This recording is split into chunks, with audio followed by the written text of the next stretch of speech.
नमस्कार साथियों, मैं प्रभात रंजन आप सबों का स्वागत करता हूं आपके अपने YouTube चैनल संजीवनी जीएस पे।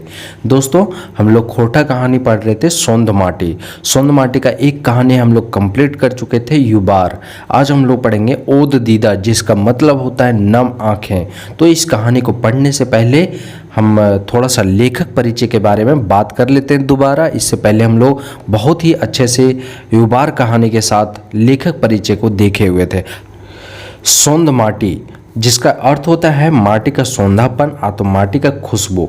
टोटल कहानी जो है 10 है इस बुक में और 31 कविता संग्रह है। सोंध माटी का जो फर्स्ट प्रकाशन बहराइल हुआ था 1990 में हुआ था। प्रकाशन का मतलब बहराइल। सेकंड जो प्रकाशन हुआ 2017 में हुआ। सोंध माटी का लेखक जो है प्रोफेसर विनोद कुमार हैं। HOD खोटा डिपार्टमेंट रांची कॉलेज रांची में रह चुके हैं।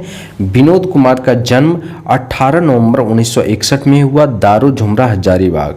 ठीक है, जन्म कहाँ पे हुआ? दारू झुमरा हजारीबाग में है। पिता जो है मथुरा प्रसाद हैं जो किसान हैं पैसे से, और चाचा देवनारायण कुमार हैं जो वकील हैं पैसे से। शिक्षा जो है MA कर चुके हैं खोरठा और हिंदी दोनों से। 1986 में खोरठा से कंप्लीट हुआ और 1989 में हिंदी से कंप्लीट हुआ। नेट UGC 1990 में कंप्लीट होता है। उसके बाद 2006 में PhD कर चुके हैं।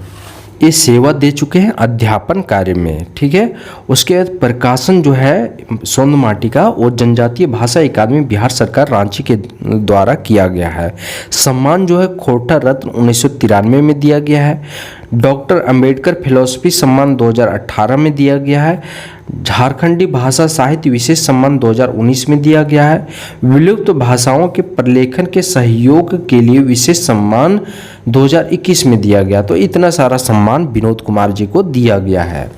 गद्य बाग जो कहानी है उसमें टोटल 10 कहानी है, तो हम लोग 10 कहानी को एक एक करके कंप्लीट कर लेंगे। आप हमारे साथ यदि बने रहते हैं।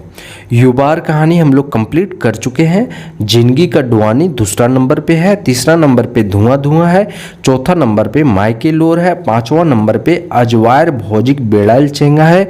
छठा नंबर पे एक पहला जोड़रा है। सातवां नंबर पे ओद दीदा है। आठवां पे मलकी बहू।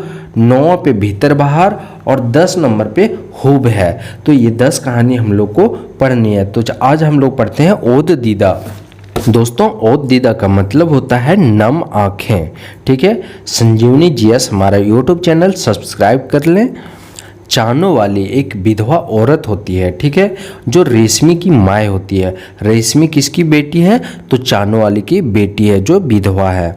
सुगिया और हेमिया दोनों क्या है? रेशमी का फ्रेंड है, यानी कि सहेली है। शुक्र महतो एक जमींदार होता है उस गांव का। कोल्हा जो है चानो वाली का बेटा होता है।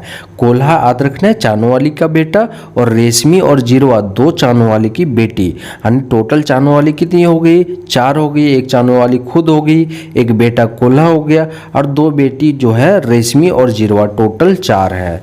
निर्मल महतो लेखक शुक्र महतो का बेटा है। निर्मल महतो खुद एक लेखक भी हैं और शुक्र महतो के बेटा भी हैं। स्टोरी स्टार्ट हो रही है। आषाढ़िक रात है, यानी कि आषाढ़ माह का रात है। झिमिर झिमिर बारिश हो रहा है और चानो वाली जो है ओसरा में बैठी हुई है। घर के ओसरा में चानो वाली बैठी हुई है और चखना खा रही है, यानी चख रही है। क्या चीज़? तो फुटका और खुखरी। फुटका खुखरी जो है खोखड़ी को भी बोलते हैं, यानी मशरूम को। ठीक है, ढिबरी जली हुई है। ढिबरी मतलब एक दीपक टाइप से होता है, तो वो गांव में जब लाइन नहीं था उस समय हम लोग भी जलाते थे। तो ढिबरी जो जल रही है, फटिंगा परेशान कर रहा है, तो फटिंगा आ जाता है। लाइट के कारण क्या होता है? फटिंगा आता है। तो फटिंगा परेशान कर रहा है चानो वाली को। चानो वाली रोटी बनाने छोड़ देती है परेशान होकर के। और बकरी से लानल, यानी कि बकरी, गांव में जो टोला होता है ना, तो बकरी भी बोलते हैं।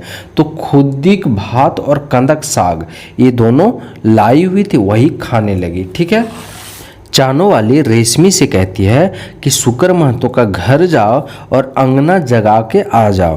यानी कि चानो वाली अपनी बेटी रेशमी से कह के क्या कह रही है? तो शुक्र महतो के घर जाने। शुक्र महतो क्या है, जमींदार है, तो अंगना जगा के आने के लिए बोल रही है, क्योंकि वहाँ पे शादी का माहौल चल रहा होता है, शुक्र महतो का बेटा का शादी हो रहा होता है। ठीक है, तो सुगिया और हेमिया रेशमी को आवाज़ लगाती है। उधर से सुगिया और हेमिया जो दो सहेली है वो भी इसको आवाज़ लगाती है इसके घर के पास आकर के। तो रेशमी माई बोलती है कि यानी कि चानो वाली कि रेशमी तो शुक्र के घर चली गई है, यानी कि वो तो कभी चल गई वहाँ पे। तो चानो वाली घर के नज़दीक शुक्र महतो का घर होता है, नज़दीक में ही घर होता है चानो वाली का घर, शुक्र महतो के घर के नज़दीक। बेटा का ब्याह होता है शुक्र महतो का। रेशमी का माँ यानी चानो वाली जो है मोसो मायत मेहरारू होती है, ये विधवा भी होती है। ठीक है, गांव के लोग जो है चानो वाली नाम से जानता है। गांव के लोग इसको क्या कह के बुलाते थे, चानो वाली। क्यों, तो चानो गांव के होने के कारण। चानो वाली जो है हर घर का खबर रखती थी। ये चानो वाली पूरे गांव में हर घर में क्या हो रहा है नहीं हो रहा है पूरा खबर रखती थी। और चानो वाली गाँव के महतों के मालिक घर गोबर बाढ़न करती थी, यानी कि ये जो महतो घर था ना शुक्र महतो घर, उसके यहाँ क्या करती थी, तो गोबर यानी कि नीपा पोता और बाढ़न मतलब झाड़ू लगाने का काम करती थी। महतो घर जब ब्याह शादी रहे, जब शादी विवाह का समय चल रहा होता है महतो घर, तो चानो वाली अपन घर जैसा साफ सुथरा रखती थी। बिहान से सांझ तक महतो घर रहती थी, यानी कि सुबह से शाम तक। शहर से कोई गांव जाता तो बोलता, ये चानो वाली मामा आदि कोई जाता था शहर से कमा करके घर, तो सब बोलता था ये चानो वाली मामा हिंदे आओ, मोटा लाए हैं तोरे खिलेबो, यानी कि मिठाई लाए हैं तोरे खिलेबो, तोरे के लिए ले ले हियो, ऐसे करके बोलता था। चानो वाली खुश होती थी जैसे उसका बेटा कमा करके आया हुआ है। ठीक है, ऐसे खुश होती थी कि उसी का बेटा कमा के आया हुआ है। चानो वाली का महतो घर लुगा भात का व्यवस्था हो जाता था, यानी चानो वाली का खाने के लिए भात और पहनने के लिए साड़ी, साड़ी को लुगा बोलते हैं, तो ये व्यवस्था हो जाता था। कोल्हा और रेशमी ये दोनों को बकरिए रख के पाली थी, यानी बकरी में काम करके, उस डीह में काम करके और पाली हुई थी। चानो वाली का परिवार जो है खाट होता है, छोटा होता है। 2 बेटी है, पहले भी बता चुके, एक बेटा और खुद, यानी कि टोटल 4 हो गया।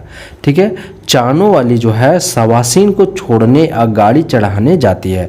शुक्र महतो घर से कोई यदि सवासीन बोलते हैं जैसे बेटी पोतो, तो उसको छोड़ने का काम कौन करती थी, चानो वाली, या तो बस स्टैंड या तो उसके ससुराल नहर तक छोड़ने का काम। शादी की विदाई में लोकदिन बन जाती थी, ये लोकदिन बन के और चल जाती थी लड़की के यहाँ। महतो घर का एक अंग बन चुकी थी, ये जो है चानो वाली महतो घर का एक अंग बन चुकी थी। शुक्र महतो बेटा का ब्याह रहता है। इधर चानो वाली घर के ओसर में बैठ के सोचती है, और ये क्या कर रही है, तो झिमिर झिमिर बारिश के दिन में ओसरा में बैठ के सोच रही है, हम महतो घर इतना कुछ करते हैं परंतु वो सब अपना नहीं समझते। हमें क्या करता है, अपना नहीं समझता है। जब महतो के नाती पोता आता है तो सबका पैर छूता है, मेरा नहीं छूता है। चानो वाली कई बार सुनी भी है कि भोनी हो, गोबर कढ़नी हो, छोट जात हो, इसलिए पैर नहीं छूता। ये कई बार अपने कानों से सुन चुकी है कि हम भोनी हैं, गोबर कढ़नी है, छोट जात है, इसलिए शायद पैर नहीं छूता है। लेखक एक दिन दुर्गा पूजा के समय, याद रखना है लेखक कब आ रहा है घर, तो दुर्गा पूजा के समय रांची से आ रहा है। सभी का पैर छूता है, चांदो वाली का छोड़ देता है। चांदो वाली को बुरा लगता है, ठीक है, चांदो वाली को क्या होता है, बुरा लग जाता है। लेखक को गलती का एहसास होता है बाद में कि मुझे भी उसका पैर छूना चाहिए, चांदो वाली का। दशहरा समय सब नया कपड़ा पहन के मेला जा रहा था, परंतु चानो वाली का नसीब कहाँ है कि वो नया कपड़ा पहने। आंचल में चवन्नी बांध करके मेला चल देती है। चानो वाली का अवस्था अब धीरे धीरे खराब होने लगता है। बूढ़ा और चेंगा का स्वभाव एक नियर, यानी इस कहानी में कहा जा रहा है कि बूढ़ा लोग का और चेंगा मतलब छुआ यानी कि बच्चा लोग का, दोनों का स्वभाव कैसा होता है, एक जैसा होता है। क्योंकि बूढ़ा और बूढ़ी बढ़िया खाना खोजती है। एक दिन चानो वाली बीमार हो जाती है, कोई दवा दारू भी नहीं हो पाता है। चानो वाली मामा 5 दिन बीमार रहती है, उसके बाद मर जाती है, सिराय जाती है। मर जाती है मतलब सिराय जाती है। लेखक जो है घर पहुंच जाता है। जब लेखक को मालूम होता है कि चानो वाली सिरा गई है तो वो घर पहुंचता है। गोड़ लगने का साध पूरा नहीं होता है, यानी कि ये जब मर जाती है तो लेखक सोचा हुआ रहता है कि इस बार जब हम घर जाएंगे तो चानो वाली का पैर छुएंगे, बट वो साध जो है, वो सपना जो है, वो इच्छा जो है पूरा नहीं हो पाता है। मरने के बाद आदमी का गुण आद बहुत आता है। जो आदमी अच्छा होता है ना, वो जब चला जाता है तो उसका क्या होता है, गुण आद आता है हम लोगों को। चानो वाली के मरने पर निर्मल महतो के माए बहुत रोती है और कहती है, हमर छुआ निर्मल के अपन दूध पिया के पोसले हेल। यानी कि चानो वाली के बारे में क्या बोल रही है, चानो वाली मेरे पुत्र निर्मल को कैसे पोसी थी, अपना दूध पिला करके। यानी कि उसका दूध नहीं हो रहा था तो चानो वाली पिलाई थी। निर्मल के माय निर्मल से तोर माय आज मर गलो। निर्मल की माय क्या बोल रही है निर्मल से कि तुम्हारी माँ जो है आज मरी है, क्योंकि उसी ने तुम्हें दूध पिला करके अपना पाला हुआ है। सभी लोगों का ज्ञान हुआ, जब सभी लोगों को मालूम होता है तो चानो वाली कितनी महान थी ये चीज़ सोचने लगता है। आद कर सबका दीदा ओद करी लेला, यानी कि भीग जाता है, सबका आँख जो है भीग जाता है, नम हो जाता है। तो इस तरह से जो है हमारा कंप्लीट हो जाता है। आशा करते हैं ये जो कहानी है ओद दीदा आपको बहुत ही अच्छे से समझ में आ गया होगा और यहाँ से एक भी क्वेश्चन नहीं छूटेगा। तो चलिए मिलते हैं नेक्स्ट क्लास में। आपको यदि पसंद आया हो तो लाइक कीजिए, कमेंट कीजिए और सब्सक्राइब जरूर कर लें। चलिए मिलते हैं नेक्स्ट क्लास में। बहुत बहुत धन्यवाद। जय हिंद।